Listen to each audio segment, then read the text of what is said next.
গৌৰৱ গগৈ ৰাজনৈতিক কেৰিয়াৰ শেষ হ'ব।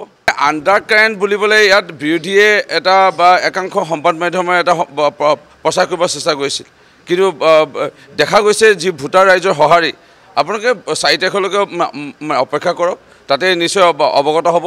মইতো এইটোৱে ক'ব বিচাৰিম, মোৰ মৰিনী সমষ্টিত মই 42,000 ভোটত মই ব্যৱধানত যোৱাটো উপ নিৰ্বাচনত জয় হৈছিলোঁ, উপ নিৰ্বাচনত জয় হৈছিলোঁ।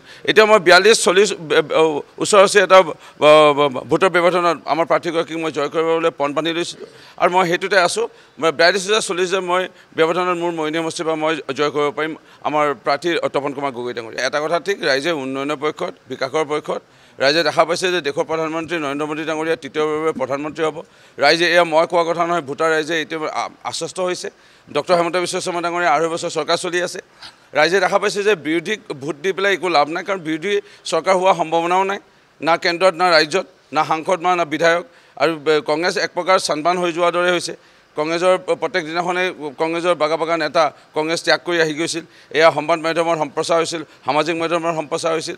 এয়া ভোটাৰ ৰাইজেও দেখা পাইছিল যে কংগ্ৰেছ ইতিমধ্যে দুৰ্বল হৈ গৈ আছে। কংগ্ৰেছৰ পক্ষত ভোট দিয়া একাংশ কোনোবাই ভোট দিব পাৰে কংগ্ৰেছত, কিন্তু কংগ্ৰেছৰ বাগা নেতা বিজেপিৰ যোগদানটোৱে প্ৰমাণ কৰিছে যে কংগ্ৰেছৰ প্ৰতি তেওঁলোকৰ আস্থা নাই, যে ৰাইজৰতো আৰু আস্থা নাই। সেইকাৰণে আমাৰ প্ৰাৰ্থীগৰাকী জয় হ'ব, ইয়াত বিশেষ আৰু মন্তব্য আগবঢ়াব লগা নাই। ভূপেন বৰা প্ৰথমতে নিজৰ সমষ্টিত তেওঁ ভৱিষ্যতবাণীটো কৰি লওক। তেওঁ দুবাৰকৈ নিজৰ সমষ্টিত হাৰিছে ভূপেন বৰাই। তাৰ যদি আমি লোকসভাটো গন্তি কৰোঁ তেতিয়া তৃতীয়বাৰৰ কাৰণে তেওঁ হাৰিল। তে 3 নম্বৰবাৰ হৰা মানুহজন, তেওঁৰ এতিয়া অহাবাৰ পঞ্চায়তৰ প্ৰেচিডেণ্ট পাৰিলে যদি ইলেকশ্যন খেলে জিকিব নে হাৰিব, সেই ভৱিষ্যতবাণীটো তেখেতে কৰি লওক। তাৰপিছত তেখেতে ৰাজ্যখনৰ বা অন্য লোকসভা বা অন্য সমষ্টিৰ মতামত আগবঢ়ালে বেছি ভাল হ'ব। ভূপেন দাক মই ভূপেন দা বুলি মাতোঁ, কিন্তু ক'বলৈ কেতিয়াবা বেয়া লাগে, মানুহজনে হাৰিয়ে আছে। তেওঁ কিবা কোফা লগাৰ দৰে হ'ল।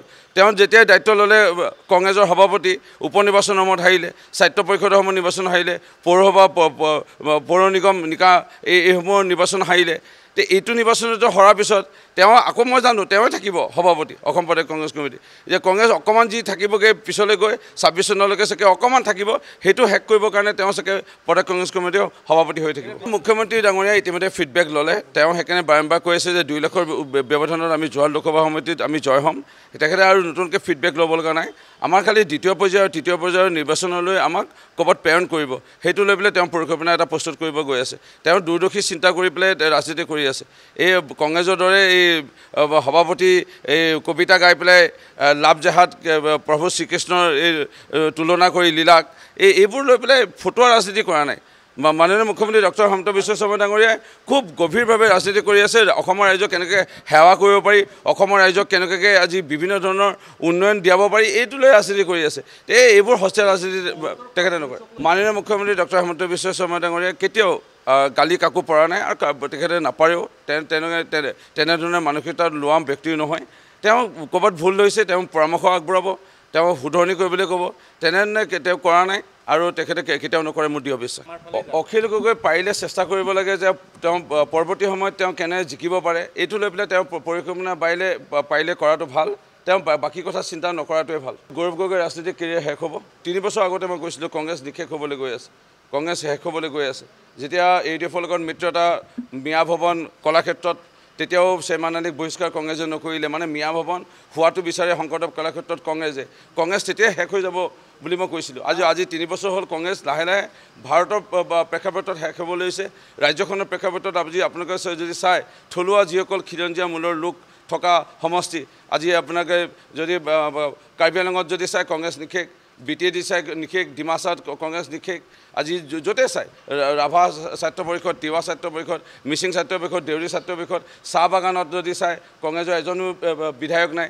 কংগ্ৰেছ নিশেষ হৈ গৈ আছে।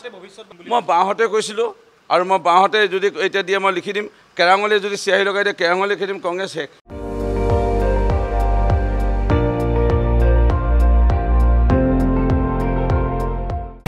আপুনি চাই আছে ND24, সৰ্বশ্ৰেষ্ঠ নহয় সৰ্বোত্তমৰ দৌৰ।